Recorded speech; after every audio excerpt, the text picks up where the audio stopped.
Wilhelm Steinitz. Wilhelm, mais tarde William Steinitz, foi o primeiro campeão do mundo de xadrez e ficou conhecido pelas suas contribuições para o desenvolvimento de estratégia no xadrez, tendo sido as suas teorias tidas em grande conta por vários jogadores de xadrez, como por exemplo Aaron Nimzowitsch, Siegbert Tarras e Emanuel Lasker. Steinitz começou a se destacar na escola, sobretudo em matemática. Foi a Viena para cursar ali seus estudos de engenharia, carreira que não terminou porque desde que chegou à cidade austríaca só se interessou pelo xadrez, começando sua carreira em Wiener Schachgesellschaft, escola de muitos mestres de xadrez. Pode-se dizer que nesta época era um jogador profissional, já que cada partida que jogava era apostando-se uma quantia em dinheiro. Sua primeira aparição no mundo do xadrez foi no Torneio de Londres de 1862, onde terminou em 6º lugar, mas sua partida contra Mongredier recebeu o prêmio de partida mais brilhante. Depois do torneio firmou sua residência na capital inglesa, já que naqueles tempos era considerada o centro do xadrez. Steinitz tinha vontade de triunfar, embora seu forte e sombrio caráter às vezes lhe trouxesse problemas, como o que ocorreu em uma partida contra o famoso banqueiro Epstein, muito poderoso naquela época. Em um lance do jogo, Epstein lhe disse muito aborrecido: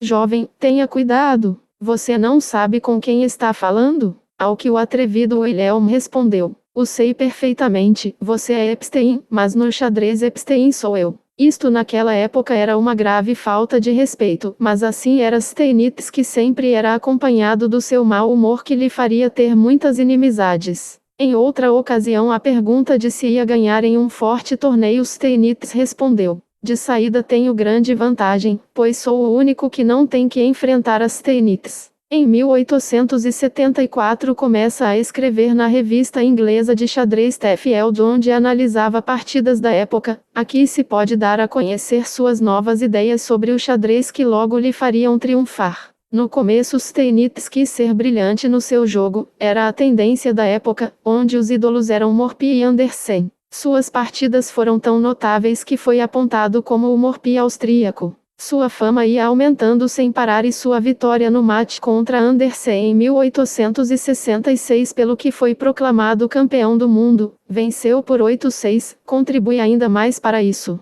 Foi o primeiro campeão do mundo oficial e este título se manteria até 1894, onde foi derrotado por Lasker.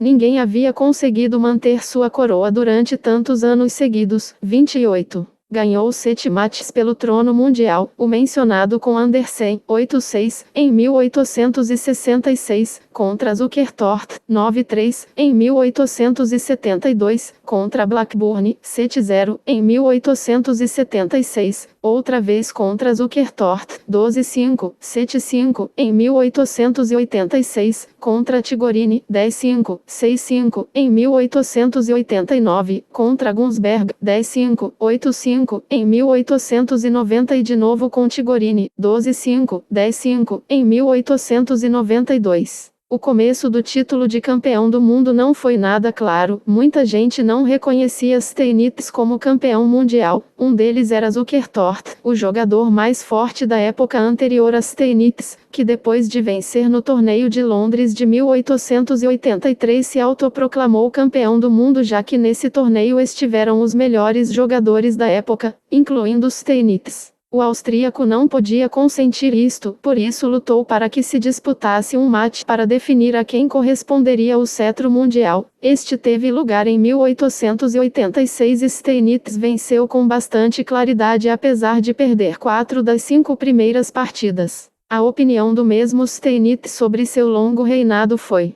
ter conservado durante tanto tempo o título de campeão mundial deve-se ao fato de que eu me achava 20 anos mais adiantado que meu tempo. Jogava de acordo com certos princípios desconhecidos a Zukertort e a meus demais antigos rivais. Minhas ideias não eram compreendidas. Por fim, os jogadores de hoje em dia, como Lasker, Tarras, Pillsbury, Schlechter e outros, compreenderam meus princípios, o adaptaram e, como é natural, melhoraram a obra iniciada por mim. É dito que a obra de Steinitz é o progresso maior do xadrez desde a época de Pilidor, quer dizer, desde Pilidor, século XVII, até começos do século XX.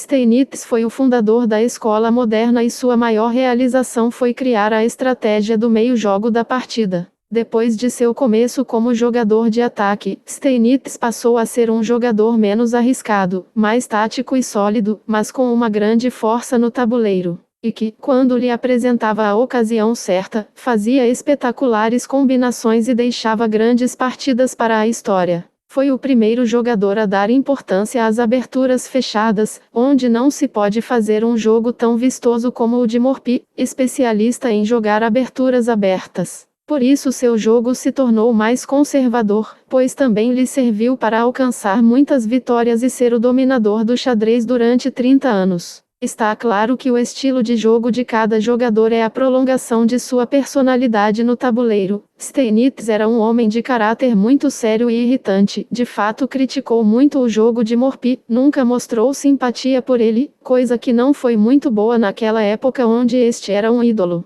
Nessa época o xadrez se resumia em ir à casa do rei contrário, embora para isso tivesse que sacrificar até a última torre. Steinitz se deu conta de que construindo uma sólida posição e com pequenas vantagens se podia conseguir o mesmo fim, ganhar a partida. São dois pontos de vista opostos. Eu pessoalmente prefiro a beleza dos sacrifícios onde os jogadores de verdadeira qualidade podem mostrar ao mundo seu talento.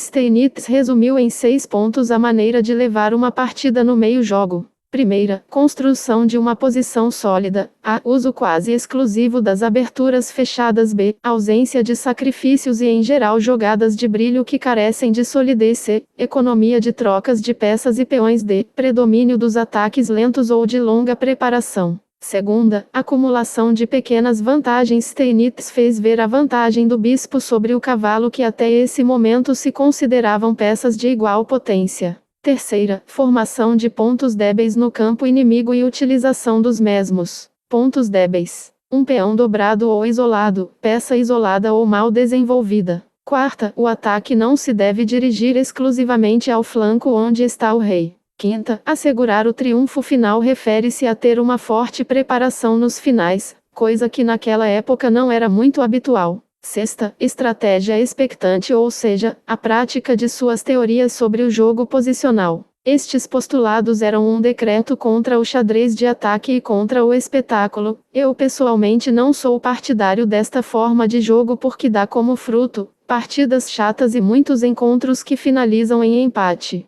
Mas deve-se reconhecer que com estas novas ideias Steinitz se converteu em um jogador imbatível durante muitos anos, já que sua superioridade posicional sobre o resto dos jogadores era demasiada grande. Assim mesmo estas ideias serviram de base para o estilo de jogo dos jogadores da geração posterior a Steinitz, como Lasker, Tarrasch, que reconheceram que quem inovou foi o austríaco e eles se limitaram a aperfeiçoar seu estilo. A contribuição de Steinitz ao xadrez foi ampla, já que colaborou em periódicos e revistas de xadrez da Inglaterra e Estados Unidos, incluindo a publicação da revista The International Chess Magazine de 1885 a 1891. Também foi escritor de livros como The Modern Chess Instructor e The Sixth American Chess Congress. Em 1883 se transferiu aos Estados Unidos, onde adquiriu a nacionalidade norte-americana em 23 de novembro de 1888. É dito que emigrou por sua disputa com o diretor da revista The Field, embora outros digam que o fez por seu desejo de enfrentar-se com Paul Morphy. Com ele manteve várias entrevistas em New Orleans. Mas Morphy não aceitou jogar com Steinitz, já que havia se retirado do xadrez e o repudiava totalmente devido ao fato de que estava muito mal visto ser jogador de xadrez na dura sociedade da sua cidade natal. Deve-se recordar que o jogador que terminou com o longo reinado de Steinitz foi Emanuel Lasker em 1894 e também que, apesar de seu conhecido mau humor depois de perder o título, se pôs em pé e gritou: "Três vivas pelo novo campeão!" Antes de tudo, Wilhelm era um ganhador e um perdedor. Fora da sua atividade no xadrez, Steinitz praticava sapateado. Numa carta a um amigo pouco tempo antes da sua morte, Steinitz expressou o seu arrependimento por nunca ter desafiado o campeão mundial de sapateado, que na altura era o espanhol naturalizado americano Eduardo Corrochio. O seu amor à dança é um indicador da sua personalidade, um homem de paixões e amante de arte, consumido pelo desejo de competir e vencer. Disse que nos seus derradeiros dias, Wilhelm Steinitz endoideceu e afirmou que tinha jogado e vencido Deus num jogo de xadrez através de uma linha telefônica invisível. Emanuel Lasker, que arrebatou o campeonato a Steinitz, disse numa ocasião: "Eu que derrotei Steinitz irei fazer justiça às suas teorias, e irei vingar os males que sofreu." Steinitz faleceu pobremente, um fato evidenciado por Lasker, que estava determinado a não seguir pelo mesmo caminho de Steinitz. Página inicial: História do xadrez, notícias de xadrez, downloads, artigos e teoria, temas táticos, fotos históricas, curiosidades, campeões mundiais, grandes enxadristas, campeões brasileiros, enxadristas brasileiros, entrevistas, regras do xadrez, tabuleiro de xadrez, iniciantes, experientes, fases da partida, problemas de xadrez, vídeos de xadrez, estratégias e táticas, xadrez online, xadrez feminino, livros de xadrez, notação de xadrez, títulos e ranking, vocabulário técnico, livro de Divisistas, contato. Busca. 2018. Todos os direitos reservados.